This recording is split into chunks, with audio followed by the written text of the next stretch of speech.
Good evening, শুভ সন্ধ্যা প্রিয় দর্শক বন্ধুরা। আশা করি তোমরা প্রত্যেকেই ভালো আছো। আশা করি তোমাদের প্রত্যেকের প্রিপারেশান দারুণভাবে হচ্ছে। গত ভিডিওতে আমি তোমাদেরকে বলেছিলাম যে শুধু ইন্টারভিউর জন্য বসে থাকলে হবে না, আপার প্রাইমারি নোটিফিকেশান আসছে, তার জন্য প্রিপারেশান নিতে হবে। একজন বুদ্ধিমান ছেলে বা বুদ্ধিমতী মেয়ে কখনোই এক জায়গায় থেমে থাকে না। বাড়িতে যতক্ষণ না জয়েনিং লেটার আসে ততক্ষণ পর্যন্ত প্রিপারেশান জারি রাখতে হবে এবং এভাবেই চলতে হবে। আজকে একটু তোমাদেরকে কোনো ডেমো ক্লাস না দিয়ে পুরনো ক্লাসে, রিভিশন ক্লাসে একটু যাব।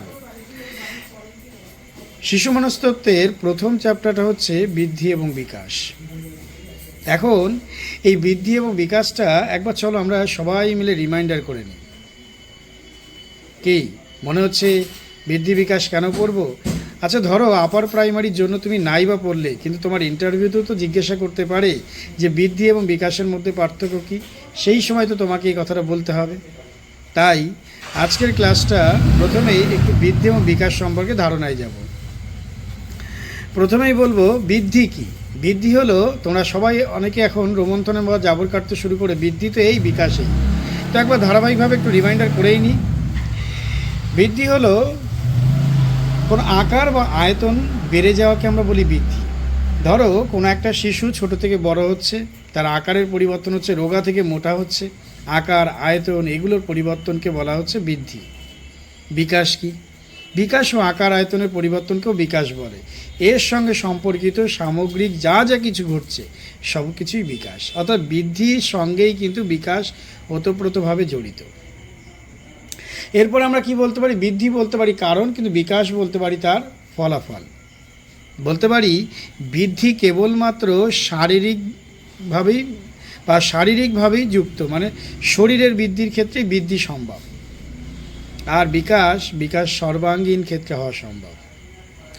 অর্থাৎ বৃদ্ধিকে আমরা কেবল দৈহিক বা শারীরিকের মধ্যেই সীমাবদ্ধ রাখতে পারি, কিন্তু বিকাশ কোনো সীমা নেই, অসীম।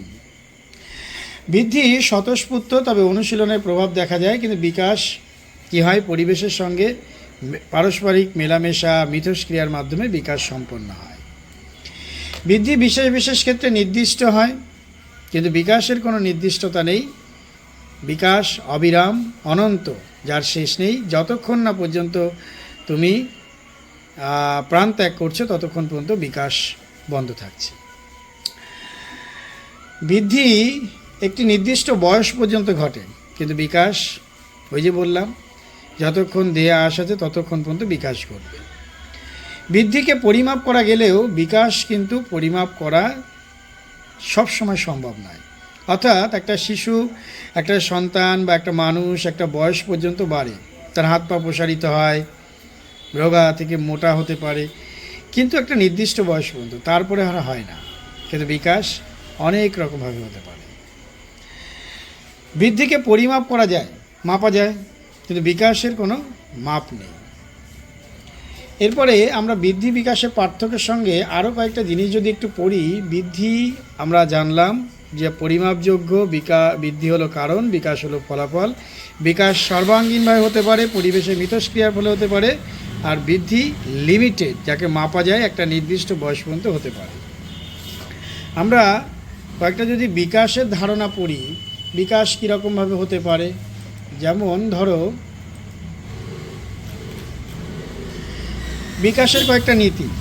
বিকাশ নিরবিচ্ছিন্ন প্রক্রিয়া। ওই যে বললাম একটু আগে, বৃদ্ধি একটা সময় পর্যন্ত থমকে যায়, কিন্তু বিকাশ নিরবিচ্ছিন্ন, অবিরাম চলতে থাকে, শাশ্বত।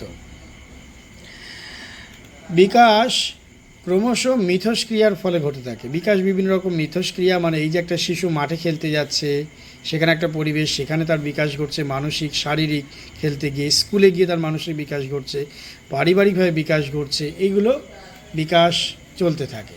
তো মোটামুটিভাবে আমরা যেটা আজকে প্রথমে প্রাথমিক একটু ধারণা দিলাম, তোমাদের একটু সূচনা করে দিলাম যে বৃদ্ধি এবং বিকাশ, যেটা তোমরা প্রাইমারি পরীক্ষা দেওয়ার ক্ষেত্রে প্রিপারেশন নেওয়ার শুরুতে পড়েছিলে, সেই চ্যাপ্টারটা আবার একবার একটু শুরু করো। দেখা যাক না প্রাইমারির ইন্টারভিউতে কাজে লাগুক, নতুবা আপার প্রাইমারিতে তো কাজে লাগবে। তাই সবাই ভালো করে প্রিপারেশন নাও। যদি মনে হয় আমার এই কথাগুলো তোমাদের ভালো লাগলো, জুড়ে থেকো। বাই।